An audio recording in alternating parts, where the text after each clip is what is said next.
आसामनि गेजेरावनो मुंदांखा बगामाथि लावखार ओंखाम जाग्रा थावनियाव दावबायारिफोरनि होंगो दोंगो। बड'लेण्ड हालामनि सोरगिदिं समायना मिथिंगायारि महर, बिफां-लाइफां, जिरि-जिरि बोहैनाय दैसाजों बुंफबनाय दाबसे समायना जायगा बगामाथि लावखार ओंखाम जाग्रा थावनि। बे थावनियाव हाजार हाजार दावबायारिफोरनि होंगो दोंगो।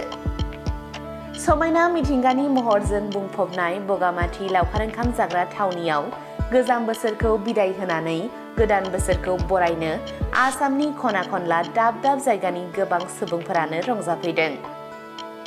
गेरेमसा एनजिअनि मददजों सामलायजानाय बगामाथियाव नाग्रिजुलिनिफ्राय गुवाबारिनि लामाजों नोंथांमोनहा थोंजों बगामाथियाव फैनो हागोन।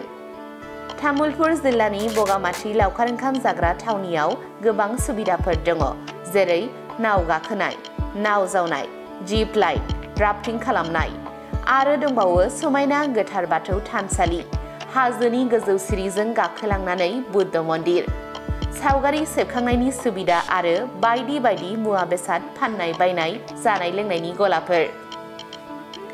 बगामाथिया लावखार ओंखाम जाग्रा थावनिल' नङा, बेयो बायदि जेंनाजों गुलाय गुजाय जानानै थानाय गोसोनि दुखु जारलाखौ होस्रांनाय मोनसे गोजोन थावनि आरो धोरोम सिबियारिफोरनि थाखाय इसोर सिबिनो हानाय मोनसे सिबिसालिबो।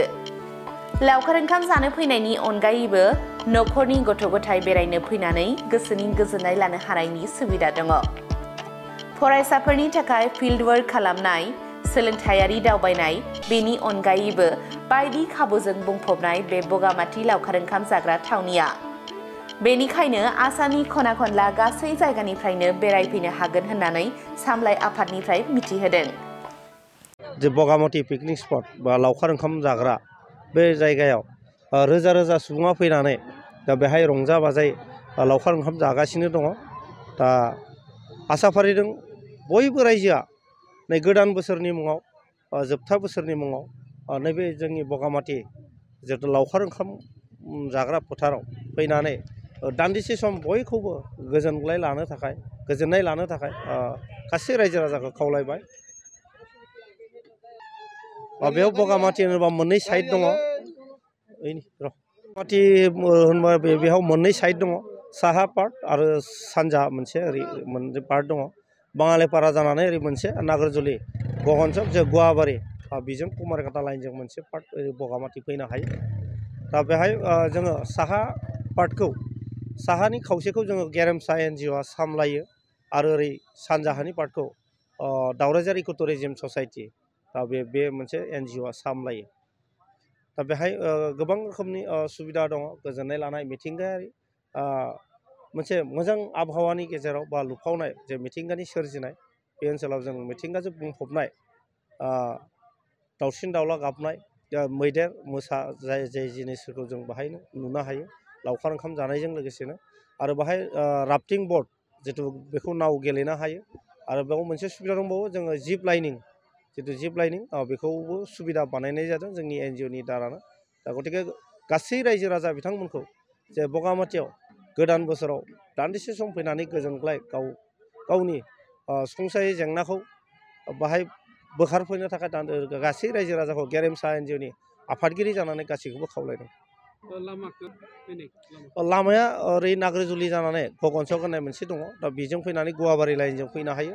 कुमारिघाटा जिथु फरेस्ट केम्पनि सेरजों हाबबोनाय काउलि, गुवाबारि, महेन्द्रनगर जि बाजार बेजों हाबबोनो हायो बगामाथि ओरै। नंगौ, बेयो तामुलपुर जिल्लानि बेन्दोङाव थानाय जेसेबां लावखार ओंखाम जाग्रा दङ, दा बेहाय तामुलपुर जिल्ला बेंगिरिया मोनसे मोजां SOP खाना होदों। दा बेहाय साउन्ड दामनाय लिमिट खालामना होदों आरो प्लास्टिक फ्रि जन दा बेखौ खालामना होदों। दा बे लेखायैनो बेहाय सोलिगासिनो दङ। आरो लोगोसे बेहाय प्रसासननि मानसिफ्राबो कन्टिनिउ आरो फरेस्टनिफ्रायबो कन्टिनिउ डिउटि होफाबाय थादों जोंनि एनजिअजों। बे लावखार ओंखामनाव टटेलि सेफटि होननानै जोङो फोसावनो हायो। दावबायारिथ' दिनै जों नुदों रोजा रोजा सुबुङा फैनानै जिहेथु दिनै रंजा बाजा खालामगासिनो, गावनि हारिमु जिथु दामनाय देनायखौ लानानै बिथांमोना गाव रंजागासिनो दङ। नोंथांमोना नुगोन फिल्डआव बेरायोबा दा गावनि हारिमु जिथु दामनाय देनाय खाम सिफुं जथा बा बिहु पेपा गंगोना बेखौ लानानै रंजागासिनो दं मानसिफ्रा।